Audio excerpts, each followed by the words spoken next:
یہ فلسفہ جو ہے نا سورہ زمر میں بیان ہوا ہے، آیت نمبر 7۔ سر یہ 7 نمبر آیت تو آپ سارے اپنے قریبی لوگوں کو سنائیں، اپنے آفیسز میں سنائیں، اپنے دوستوں کو، گھر والوں کو۔ ان تکفروا فإن اللہ غنی عنکم۔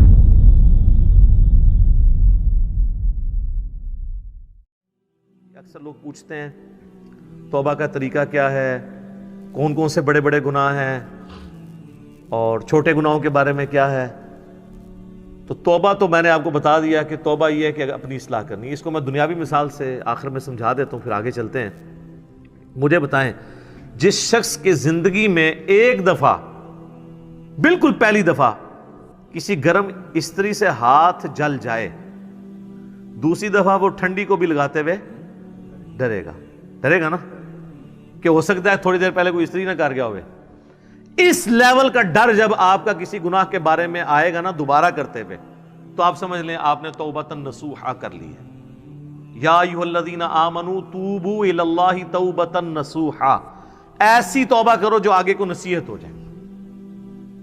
اور اگر ایسا نہیں ہے تو بس پھر ٹھیک ہے، ایک خیال ہے، اس کو آپ کے وشفل تھنکنگز کو لے کے آپ چلیں اور کبھی آپ شیطان کے اوپر ڈال دیں۔ میں تو یہ چیلنج کرتا ہوں بار بار کہ اگر گورنمنٹ آف پاکستان یہ اناؤنسمنٹ کرے کہ جو شخص فجر کی نماز اپنے محلے کی مسجد کی پہلی صف میں ادا کرے تو فی فجر 1 لاکھ روپیہ، دوسری صف والے کو 50,000، تیسری والے کو 25,000، تو دنیا کے سارے شیاطین مل کے دنیا کے سب سے بڑے بے نمازی کی بھی فجر نہیں چھڑوا سکتے۔ ہاں کر کے دیکھ لیں، اگر آپ کو ہے نا ایسی آنکھ ہی نہیں کھلتی، وہ جی انہوں ہوش ہی نہیں ہوندی۔ ہم نے ان لوگوں کو بھی اپنے آفس میں دیکھا ہے کہ جن کو ہوش ہی نہیں ہوتی تھی، لیکن جب انہوں نے کبھی کسی آفیشل ٹور پہ دوسرے ملک جانا ہوتا تھا تو اللہ کے فضل سے وہ تہجد کے وقت اٹھے ہوتے تھے۔ تو یہ سب کے سب بہانے ہیں۔ پھر کہتے ہیں دعا کریں توفیق مل جائے۔ آج تک ہمیں کسی نے نہیں کہا کہ جی دعا کریں، ارادہ ہے گھر جا کے رات کا کھانا کھانا ہے توفیق مل جائے، نہیں، وہ کھانا ہوتا ہے۔ آج تک کسی نے ٹوائلٹ جانے سے پہلے کہا جی دعا کریں، مطلب ایک بڑا مشکل کام میں کرنے جا رہا ہوں، ہے تو مشکل کام ہے سر، پیشاب بند ہو جائے تو نہیں کھلتا، آپریشن ہوتا ہے، تو مہربانی کریں ذرا دعا کریں کہ اللہ تعالیٰ عزت سے یہ پیشاب میرا نکلوا دے، نہیں، وہ ارادہ ہوتا ہے۔ سارے کی ساری یہ دعائیں توفیقیں نیک اعمال کے بارے میں، کیونکہ وہ کرنے نہیں ہوتے۔ یہ بات ہے سر، جو ہم نے سر کام کرنا ہوتا ہے نا، آج تک کبھی ہوا ہے کہ کوئی شخص ہمارے باوجداد میں بھی رپورٹ ہوا ہو، کوئی شخص مسجد میں نماز کے لیے گیا ہو تو شیطان دروازے پہ آ کے فزیکلی کھڑا ہو جائے، آج تنوں میں مسجد ہی نہیں وڑن دینا، نہیں۔ اور یہ بھی نہیں ہوگا کہ اذان ہو اور آپ کے پاؤں آٹومیٹکلی مسجد کی طرف چل پڑے، یہ بھی نہیں ہوگا، ورنہ تو جنت اور جہنم کا کنسیپٹ ختم ہو جائے گا۔ یہاں اللہ نے اختیار دے دیا، انا ہدیناہ السبیل اما شاکرا و اما کفورا، ہم نے تو ہدایت کا راستہ واضح کر دیا ہے، چاہو تو شکر گزاری کی روش اختیار کرو، خواہ نہ شکری کی۔ اچھا، لیکن اس سے یہ بات نہ سمجھ لیجئے گا کہ اللہ کو کوئی پرواہ نہیں ہے، ٹھیک ہے وہ گناہگاروں کو بھی بخش دے گا، مجرمین کو بھی بخش دے گا، اور نیکوکاروں کو تو اس نے بخشنا ہے، نہ، اس طرح نہیں ہے۔ اور اکثر لوگ کہہ رہے ہوتے ہیں او جی اللہ نے ساڑی نمازہ نہیں چاہیے دیا، استغفر اللہ۔ یہ بات آپ کیوں بولتے ہیں؟ یہ آپ کس کو بول رہے ہوتے ہیں؟ میری نماز تو نہیں کو پڑھ رہا نا، تو مجھے کیوں سنا رہے ہو؟ جس کی پڑھ رہے ہو اس کو سناؤ، اللہ کی پڑھ رہے ہو۔ تو اللہ نے کب کہا ہے کہ مجھے تیری نمازیں چاہیے؟ کہیں کہا ہے؟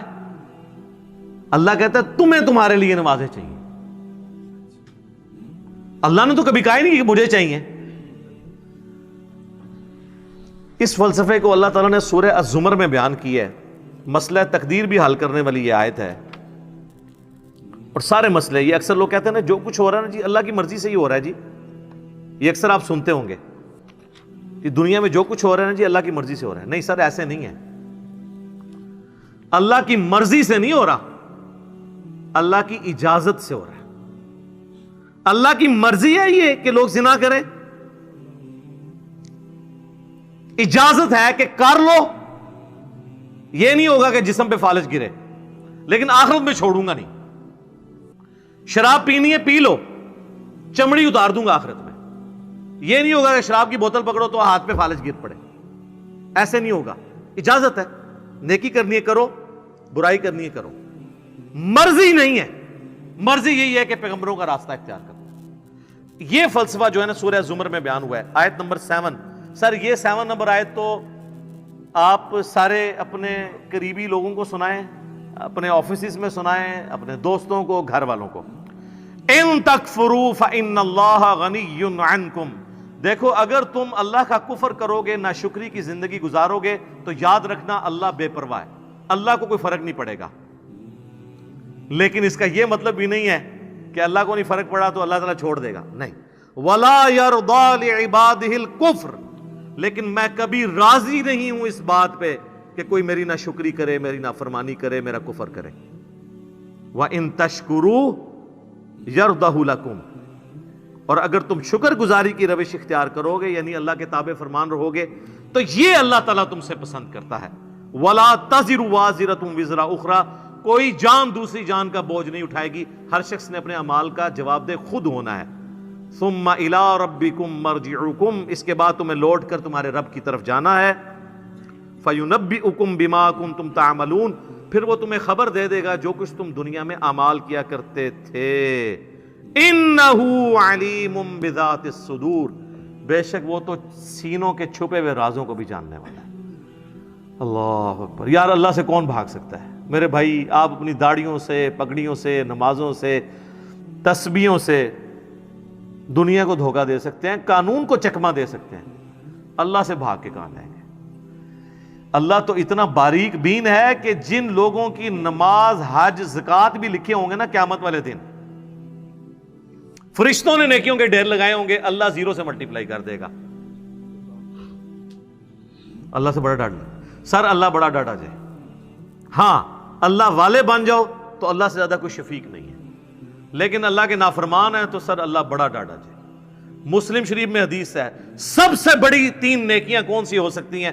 تینوں نیکیوں کے بارے میں نبی الاسلام نے کہا کہ یہ کرنے والا بھی جہنم میں چلا جائے گا۔ نمبر 1 آپ نے فرمایا قیامت والے دن اللہ تعالیٰ ایک شہید کو اٹھائے گا اور پوچھے گا میں نے تجھے اتنا کچھ دیا، اچھی صحت دی، تو نے میرے لیے کیا کیا؟